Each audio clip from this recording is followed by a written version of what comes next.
Last unit we talked a lot about the different forms of energy, and thermal energy was one of those forms. This unit we're going to talk solely on thermal energy. So thermal energy is the total amount of energy in the particles of an object.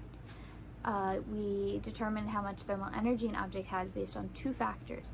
These two factors are the amount of particles in the object and the temperature of the object. So you've probably heard of the word temperature before, and temperature is the average measurement of the movement of particles in whatever object you are trying to get the temperature for. We can measure temperature using a device called a thermometer. In different parts of the world, you can use different scales. The unit we in the United States usually measure temperature in is Fahrenheit, but there's also Celsius and Kelvin. And to discuss this more about temperature, there is a temperature called absolute zero. At absolute zero, there can be no more matter removed from an object. It is I'll read it word for word from what I have written down. It is the temperature at which no more energy can be removed from the matter. Another word that you probably hear when you think thermal energy is heat. So heat is not thermal energy, but heat is the transfer of thermal energy from a warmer object to a cooler object.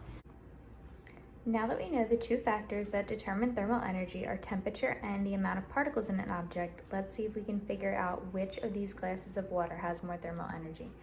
As you can see, label number 1 is at 72 degrees Fahrenheit and 50 grams of water.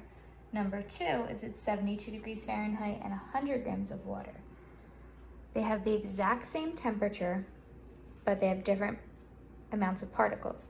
That means number 2 has more thermal energy. Now let's see which banana has more thermal energy. Number 1 is 72 degrees Fahrenheit and 100 grams. Number 2 is 72 degrees Fahrenheit and 50 grams. And number 3 is 85 degrees Fahrenheit and 100 grams. Based on what you know, which one do you think has more thermal energy? If you picked number 3, you're right, because it had a higher temperature and more particles. Although number 1 and number 3 had the same amount of particles, number 3 has more thermal energy because it's at a higher temperature.